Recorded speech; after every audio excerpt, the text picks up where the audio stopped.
Good morning. Good morning. It's my pleasure to be here this morning. Many of you joined us last year at Inspire in Washington, D.C. I had the opportunity last year to be the first speaker on the third day.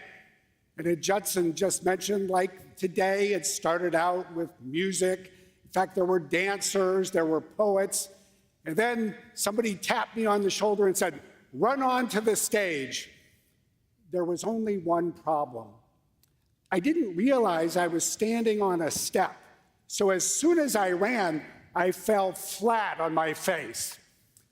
In fact, I knew I had just 2 seconds before the spotlight came on. Believe me, you never saw anybody hit the ground and bounce up as fast as I did a year ago. It wasn't until 45 minutes later, when my keynote was over, that I realized that my knee needed to be iced. And believe me, when I arrived yesterday, the first thing the production crew did was point out all the steps so that I could take them very carefully. But this is such an important event for us at Microsoft every year. It's our opportunity to connect with all of you. I think at our heart, Microsoft is not just a company. We're part of a community. And you all are the people that really define that community. Every year, this is the one week, this is the one event that gives us the opportunity to look back, talk about what has happened in the last 12 months, but more important, use what we've learned to move forward. As we think about the year we've just had and the year we're embarking upon, it's a pretty amazing time when we think about the world as a whole. And that's what I wanted to talk about, how we fit into the world as a whole. We obviously are a company, we are a community that has a mission to serve the world. That's what our mission is all about, empowering every person and every organization on the planet to achieve more. But think about the world today.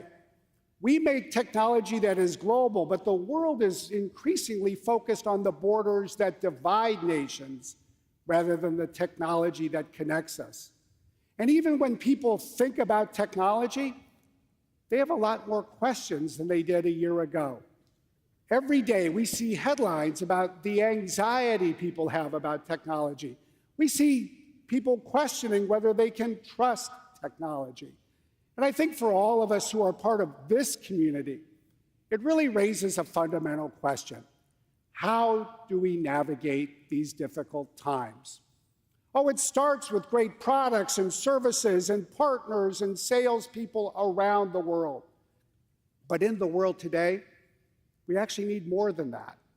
We need to engage in conversations with people around the world, and we need to back up those conversations, not just with words, but with deeds. That's what I want to talk about this morning, because there's 3 conversations and sets of actions that we're focused on pursuing. The first is about trust on a global basis. The second is about opportunity in every country in which we do business. And the third is about how we can use technology to help better solve some of the world's greatest problems. But if we're going to be successful in navigating the challenges of the world, we actually need to address each of these 3. I think more than ever, the issues on people's mind today start with the question of trust. We need to earn the world's trust every day. And when we think about this issue today, it's actually a little bit different from the way it was discussed a year ago. A year ago, people talked a lot about security and privacy. But at Inspire last year, we did not talk about ethics for artificial intelligence. Today, all 3 of these issues fit together. But still, I think it's important to start with security. What we need to keep doing, not just as a company, but as a community, to protect the security of our customers. Every time we think about this and every time we talk about it, we start with the same proposition, that we as an industry and we as a company have the first responsibility to keep the world secure. You see this in the constant pace of innovation and new security features coming from Microsoft. Improvements in our ability to secure people's networks, improvements in our ability to protect their information, improvements in protection against threats, improvements in overall network management. And we recognize increasingly that this is a responsibility that we have to pursue not by ourselves, but with you and with customers, with a sense of shared responsibility where we're constantly focused on making it easier for customers to benefit from the latest in security advances. But there's another part to this conversation as well, because one thing that has become increasingly clear over the past year is that the private sector cannot solve this problem by itself. Why not? Well, in a sense, it's simple. Cybersecurity is no longer just about threats from hackers and criminal groups. It has increasingly become a situation where we're facing a cyber weapons arms race. We are seeing governments attacking users around the world. And if there's one point that we've worked to drive home over the last year, in the wake of the WannaCry attack and in the wake of the NotPetya attack, as we talk to government official after government official, it's this. This is not a situation where machines are attacking machines. This is a situation where governments are attacking people. And to bring that to life, we have felt it's important to show people around the world what it means to be victims of these kinds of nation-state attacks, what it means to live in Ukraine or in the United Kingdom and be a victim of an attack like NotPetya or WannaCry. To capture that, to highlight that, we sent a team and a film crew to Ukraine and the UK so we could put together and share this video.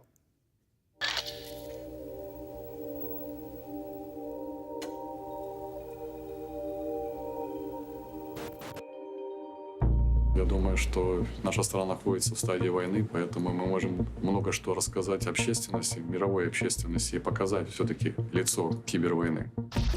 A global cyber attack. We've never seen anything on this scale. It can travel from computer to computer. Hospitals paralyzed, computers had shut down. WannaCry is different.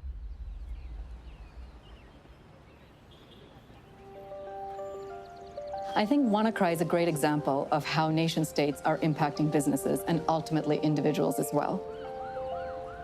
We had over 19,000 appointments cancelled, and those are people who are worried about their cancer appointment or their appointment for an operation. I was diagnosed with a heart murmur, which was the start of the hypertrophic cardiomyopathy. It's a very serious surgery. I wanted my life back. After I'd had my chest shaved at 6 o'clock in the morning, the doctor looked very, not upset, but concerned, shall we say, and he said, "We've been hacked. All our systems are down across the whole hospital." He telephoned me, obviously, and said, "It's not going to happen," and he was in shock. Suddenly we discovered that a bit of our society, a bit of our social infrastructure could be switched off. WannaCry, it was a kind of a warning shot. The malware crippled computers across Ukraine. Perhaps the most sophisticated in a series of attacks, taking control of computers and demanding digital ransom. The list of companies impacted around the world is growing. I think what NotPetya represents is not just the evolution of the attack in terms of the methodologies involved, but also the evolution of intent. Ну, чтобы понимать, что за 2,5 часа, 10 часов утра, пол Украины уже было поражено. We have TV stations who've been on the air when their computers just died. You cannot receive cash in ATM machine because ATMs also doesn't work. It was a real shock for Kyiv citizens. 75% of my clients were affected by Petya. Some companies were destroyed totally. They didn't understand why they're losing their job. Everybody is just thinking, we hope this will never happen again, but I'm afraid this will happen again. One of the objectives in the cyber attacks we face is disruption. To stop operating, to create significant burden to the life of the citizens, governments, businesses, where the cost of doing business or recovering is extremely high.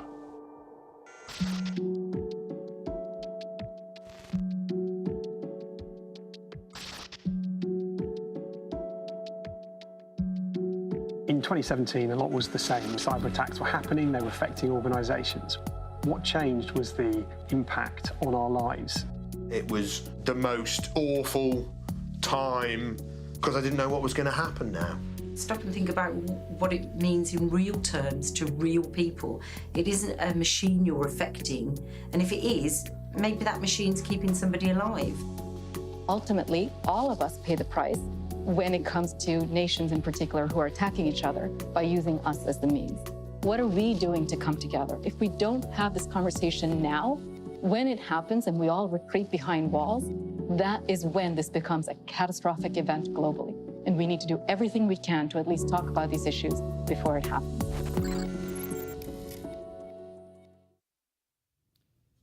This is one of the important topics the world needs to talk about. It's a conversation that we're working to advance. It's why we're calling on governments around the world to recognize the need for a new generation of arms control to address a new generation of weapons. It's why we are working to remind the world that one of the great lessons of the 20th century, one of the advances of the 20th century, was an agreement by governments around the world that even in times of war, and especially in times of peace, governments have not just a moral responsibility, but a legal duty to ensure they protect civilians.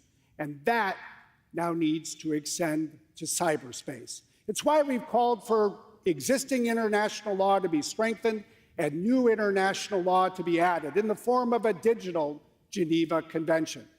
But we're not just calling for new laws, we're taking action. It's why last December, Microsoft and Facebook and others came together.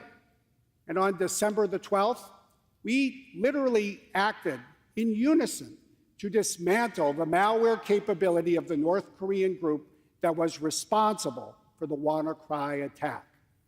It's also why we've been working to help organize the industry. As you all know, we work in an amazing industry. There are great companies across our industry. Getting organized, that's a little harder. That's why it was such an important milestone this March, when at the RSA convention, we came together, initially 34 companies, today now 44 companies, agreeing to a new cybersecurity tech accord, an accord in which we all pledge that we will help protect every customer, regardless of nationality, where we each pledge that we will refrain from helping governments attack innocent civilians. But it's more than that.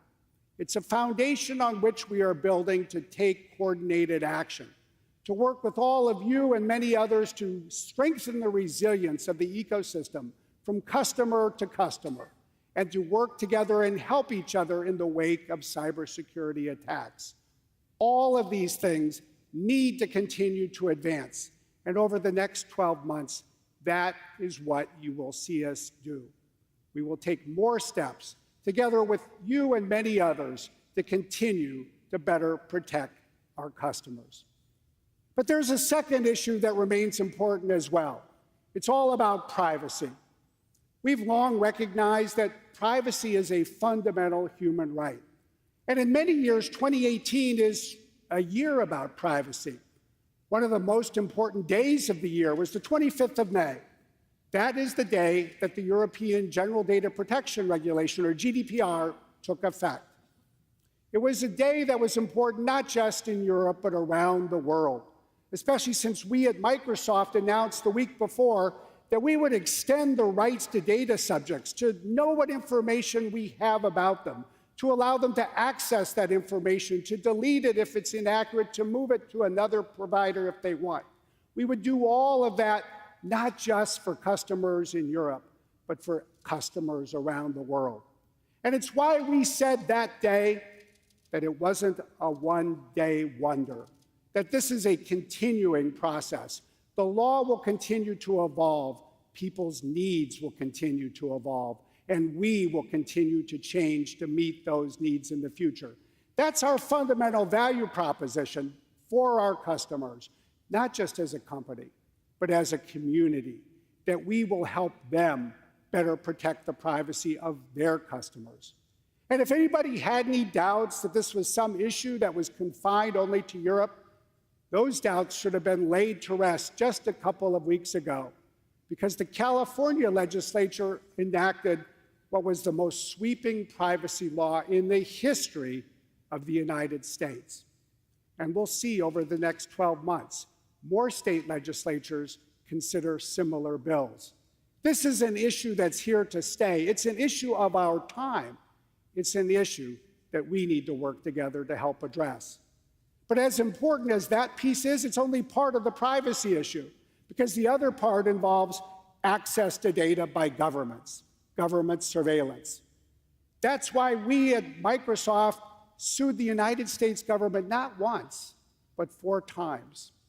We took a case this year to the Supreme Court, and then we were able to resolve it through new legislation passed in Congress. And it's why we can stand here today and share with you and share with the world the principles we'll continue to fight to defend under this and laws around the world. We will stand up and fight for the rights of people to have their privacy protected pursuant to independent judicial review, under a universal right to notice, and with the kind of complete legal process that ensures that people are protected. We'll continue to advance, as we already have in the United States, modern rules that protect enterprise data, that ensure that when the US government comes to us seeking the data of an enterprise, we can redirect the government to the enterprise itself. And now we're working to enshrine these principles in a new generation of international agreements, and we're working to adhere to a firm commitment to transparency so the public knows how data is being managed.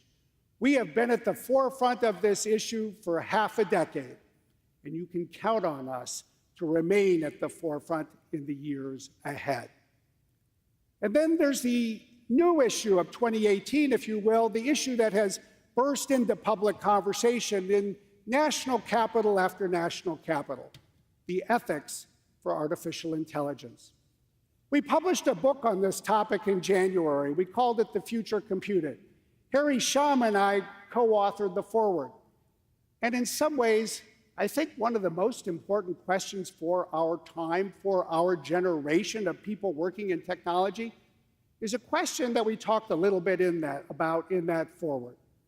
As we said then, ultimately, the question is not only what computers can do, it's what computers should do.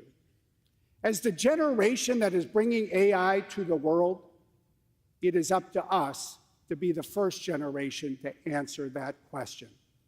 It really requires that we seize the initiative, as we've sought to do, by defining ethics for AI. In the book, we identified 6. The importance of ensuring fairness or avoiding bias, of ensuring public safety and reliability, of protecting privacy and security, of ensuring that AI is inclusive and meets the needs of everyone on the planet. When you think about those 4 principles, they all rely on the other 2. The first is transparency, because without transparency, the public, customers, governments can't actually know whether we're doing a good job. And ultimately, there is, I think, the defining question for our time. It's a question of accountability. I think it's up to us to ensure that computers remain accountable to people, and the people who design these new AI systems remain accountable to other people and to society at large. These are not simple questions. They certainly don't have easy answers. That's why just last Friday, we took the initiative again.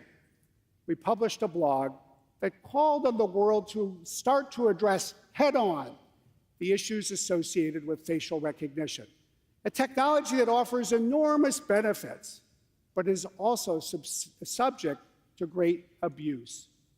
We said that this is an issue that will require governments to step forward, that will call for a new generation of laws, but it will also call for the tech sector and companies like Microsoft to exercise more responsibility as well.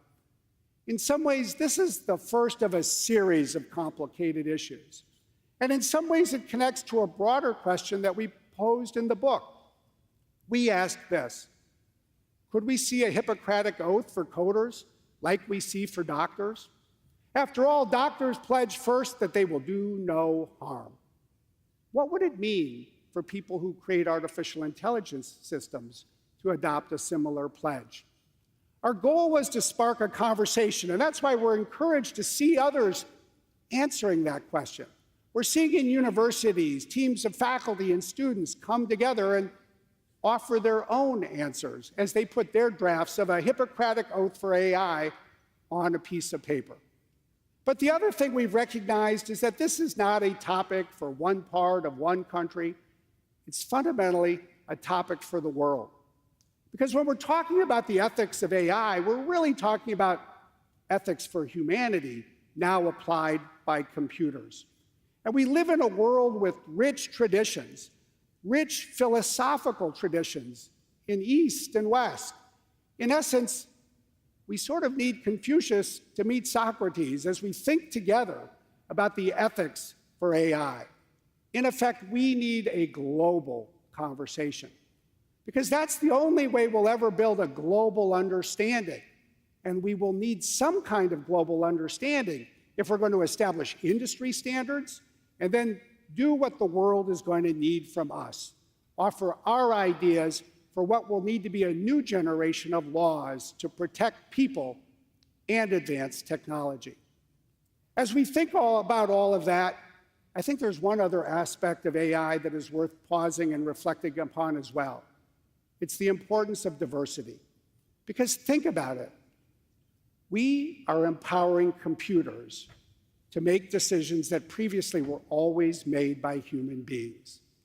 The only way we're going to create systems that serve the world is if we have a workforce that reflects the diversity of the world. And yet today, if you look at any tech company, if you look at Microsoft or you look around this arena, the good news is there's more women here than a year ago. But let's be honest. Yeah, it's good news that there's more women here than a year ago.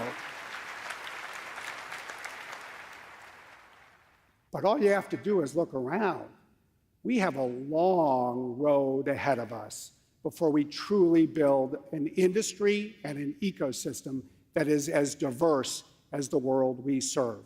And we're going to have to stay focused to do that. It's an imperative if we're going to create technology the world can trust. If we can do all of that well, it helps us as we address the second issue, which is the importance of building local opportunity everywhere. Here, it's a matter of taking a number of new steps, and we're focused on doing just that. It really starts with working with customers in new ways. And it's interesting, I think, to reflect on some of the steps we've taken over the past year. The truth is, digital transformation is creating new opportunities for every customer, every business, every government, every nonprofit. We can help make them better. But it's also calling on us to create technology in new ways. We're actually co-creating technology with customers. That's why 2 months ago in Singapore, we announced our new Shared Innovation Initiative. What we announced was a simple value proposition, if you will. When we work with a customer and we co-create technology, they will own the patents and they will own the design rights, not Microsoft. We'll get a license back so we can incorporate certain advances in our underlying platform technologies. But in a world where people increasingly ask about the future of, say, the auto industry, where cars are going to have more and more of their value represented in computing technology, or in a world where grocery stores are increasingly going electronic, this is one of the many things that we're doing to tell the world that here at Microsoft, we're not going to be producing a self-driving car. We're not going to enter the grocery business, but we will do this. We will work to make every car company and every grocery business a more successful customer. That is our pledge to the world. But it's not just working with customers on proprietary solutions. We're also continuing to do more and more to support open source development. And let's face it, this has been a journey for Microsoft. No one would have said at the start of the century that Microsoft was open source's best friend. But today, It's 18 years later. And in many ways, I think the GitHub acquisition is not just important in terms of the benefits that we can create for developers, it's a symbolic crossing of the Rubicon for our company. When we started as a company 43 years ago, our very first product, Bill Gates and Paul Allen launched Microsoft, in fact, to create this product. It was a tool for developers. It was basic. GitHub brings us back to our roots, but it takes us far beyond anything that we've ever done before. Because in effect, we're taking on a new responsibility. We're taking on the responsibility to serve as the stewards for developers around the world, open source developers, proprietary developers, even developers who create software for our competitors, that we will be the steward and the protector of their home, of the place where they store their code. And we'll work to create better tools and services for them. What we learned from the LinkedIn acquisition is that when we invest our resources to help somebody do an even better job of what they were doing already, they can grow faster. As Jeff Weiner has said, LinkedIn has grown faster in the 18 months since the acquisition closed than in the 18 months before it was completed. We have the opportunity to help GitHub be a better GitHub, and that's precisely what we're going to do. But it's not just about working with customers in new ways. Local investment in countries means creating products and services in new ways as well. It means creating local solutions that meet local needs, as we've done increasingly in our global development centers. It's what we did with Pearson when they took their Longman service and created a new AI service to help people in China learn English in a much more natural and intuitive way. It's what we did when we created Xiao Ice, a chatbot that has over 100 million users in China who typically have a conversation that lasts for almost a half hour. It's what more recently we've done in India, as we've created a local solution for their local need, an app and a service called Kaizala, a service that is addressing the needs of people across India, as you can see in this video. In my office, I see about 60 to 100 patients every day. Most of them are little kids, and I look at the mother and I tell her, your baby has a hole in the heart, he needs an open heart surgery. She has only one question, how much it is going to cost. There is something dramatically wrong with the way we deliver healthcare. So we created Narayana Hridayalaya and Narayana Health group of hospitals about 20 years ago with the idea of democratizing high-tech healthcare. But the next phase of cost reduction, improvement of the quality will only happen by using technology, software. Kaizala is a product that empowers people to get their work done on a very simple chat interface. When Kaizala came, it dramatically changed my idea about how the patient should be taken care of. He is transforming healthcare access by enabling doctors to be able to see more patients in a day through efficiency that is brought in through technology. Medical error happens because of the lack of communication between the care providers. When a patient is in the ICU, 5 minutes of delay can make a difference between life and death. Kaizala has an opportunity to bridge that gap and save millions of lives. If you look at how he is trying to use Kaizala, he's really trying to use Kaizala as electronic medical record, where the data of the patient is not centralized in some central server, but distributed and kept with the patient. Traditional electronic medical records are designed for the desktop, whereas Kaizala is designed for the mobile phone. Today, the Kaizala platform will allow me to take part in the patient care, whether I am sitting in my office or in another building or at home. So we are very committed to working with Dr. Sethi and involving Kaizala to realize his dream. My goal is to make sure that everyone on this planet has access to high-tech healthcare with dignity.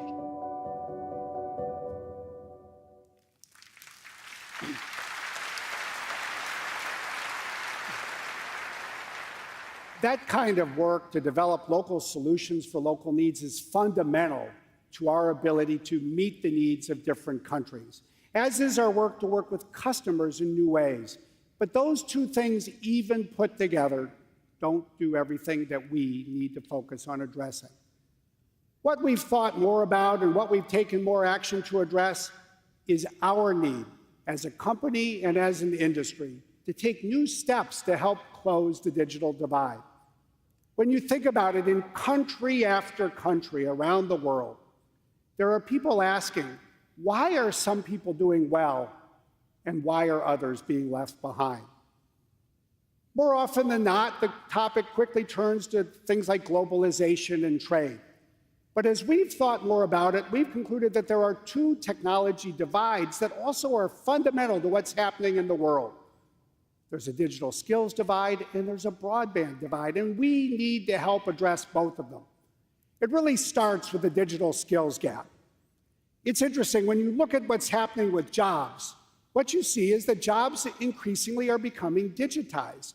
What that means is that the tasks that workers perform increasingly involves a computer or a phone or some other kind of computing device.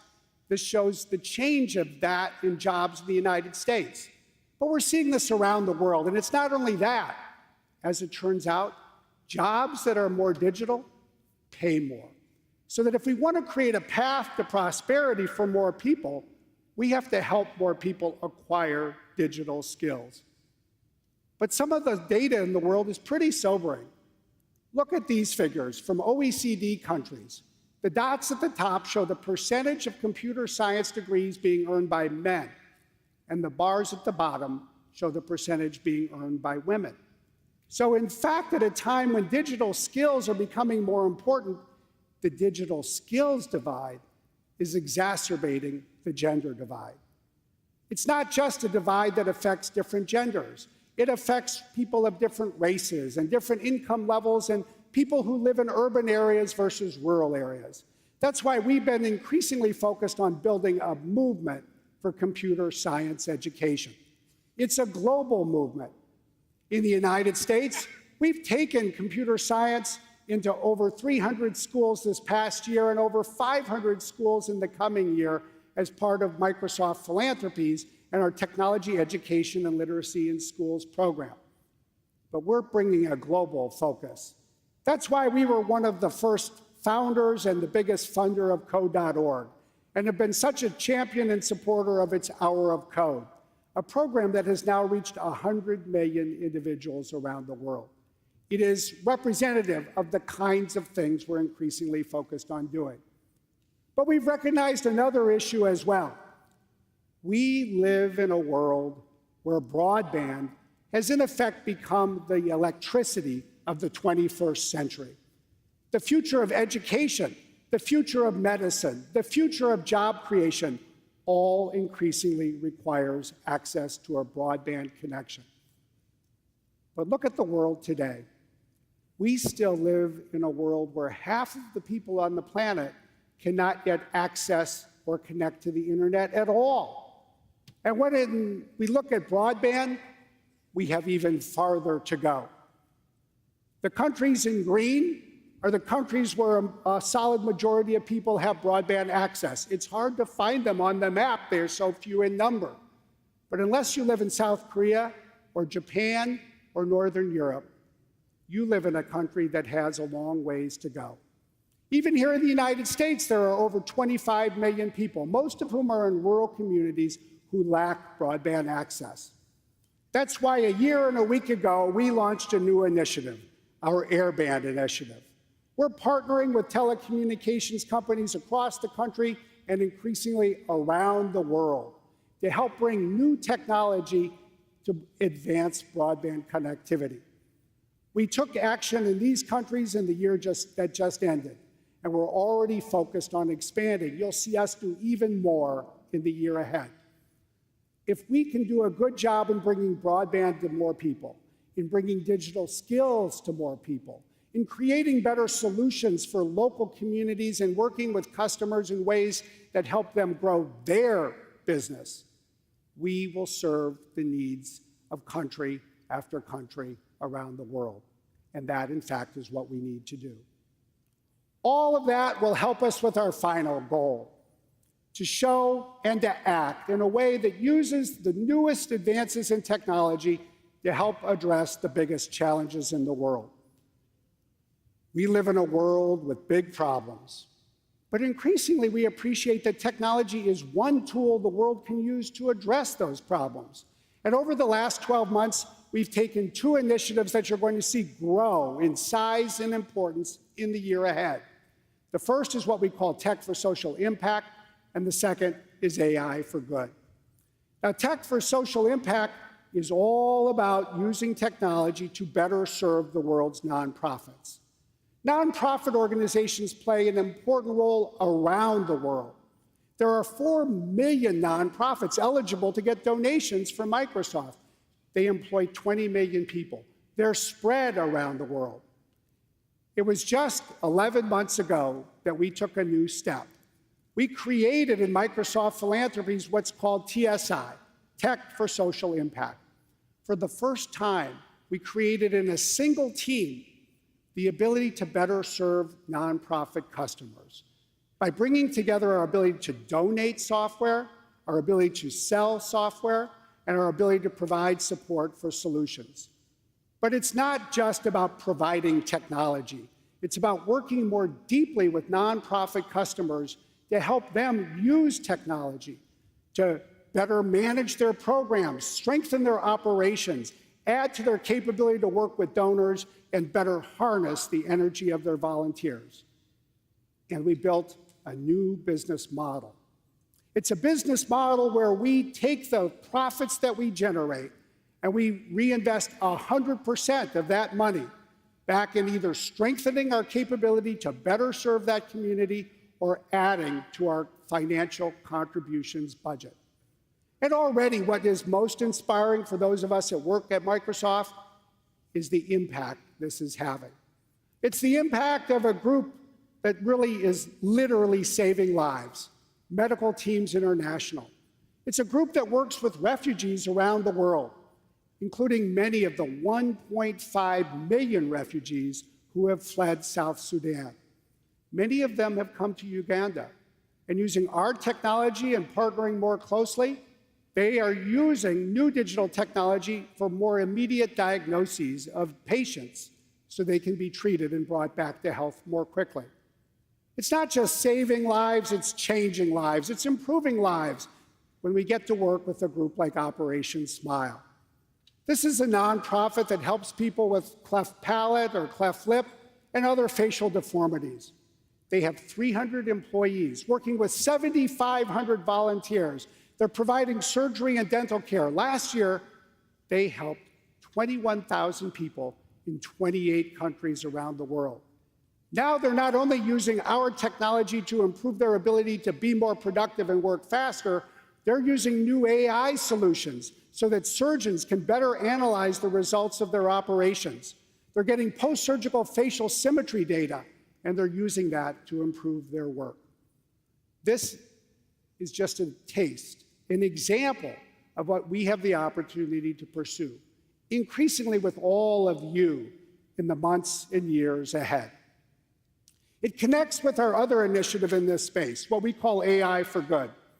People who have been following Microsoft for a long time know that we're a company that sometimes likes to create suites, like Microsoft Office. It was a suite built from Word and Excel and PowerPoint and eventually Outlook. Well, we've taken that philosophy of suites for software, and we're using it now to create suites of not products, but programs to better serve the world. Over the past year, we launched the first 2 programs of our new AI for Good suite. The first was launched late last summer. It was called AI for Earth. It focuses on 4 big environmental challenges: biodiversity, water, agriculture, and climate. When we announced it last August, it immediately garnered attention around the world.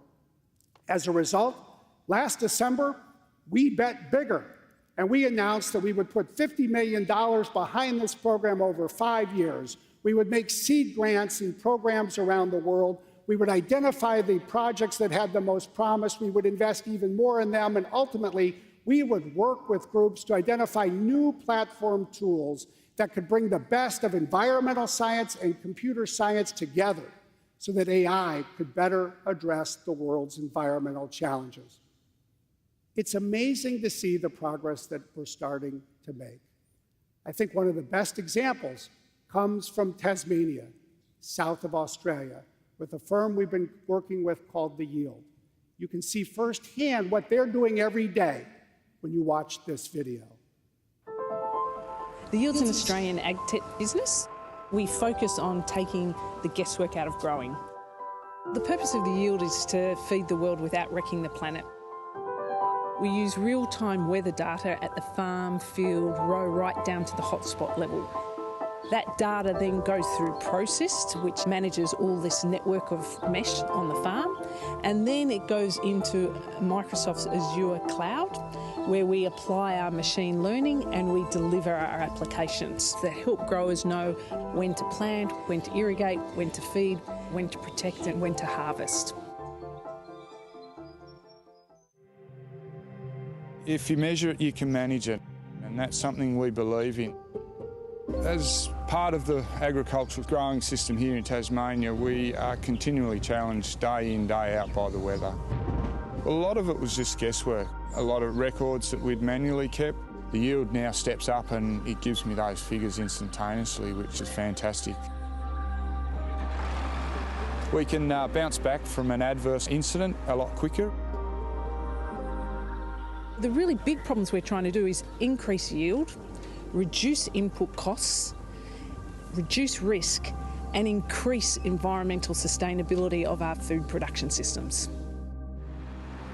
So in our first product that we released in aquaculture, we were really clear that we were able to reduce unnecessary harvest closures caused by rain by 30%, giving growers back 4 weeks a year from which they can harvest. And we're doing exactly the same thing in agriculture. Just down the road from here, Houston's Farm estimate that they save 30% of their irrigation costs and water losses through using our technology. I've got a son and a daughter who will hopefully one day come into the business, so it's giving us that certainty that I'm providing a future for our kids and my father's grandchildren.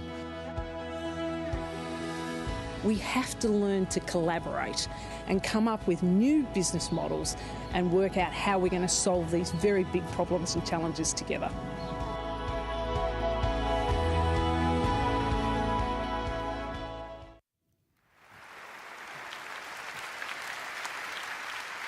Inspired by that work, we have become the only company in the tech sector to create a team that combines environmental scientists and computer scientists. We've now given out over 110 grants to universities, to startups, to nonprofits in 28 countries around the world, including a new grant announced just hours ago, $1 million to team up with National Geographic to further support other explorers around the world, explorers that are on a quest to find the new steps to build a better planet. And inspired by that work, we moved in the last couple of months to launch our second program, AI for Accessibility. It will focus on better using technology, artificial intelligence, to help people with disabilities in 3 focus areas: employment, daily life, and communications and connections. I think it's always worth reflecting on a fundamental fact that we don't think enough about. We live on a planet where over 1 billion people, 1 in 7 of every individual, has some kind of disability. Maybe it's permanent, maybe it's temporary, but we can make a difference. Using technology, we can have a profound impact in changing people's lives, in adding to the quality of their lives. When you think about that, it's an opportunity to think about everything that we do, from building trust, to creating local economic opportunity, to helping address big problems around the world. We are living our mission every day. We're living it not just as a company, we're living it as a community. We're living it not just in this building and not just in this one place, but literally in every corner of the world. Thank you very much.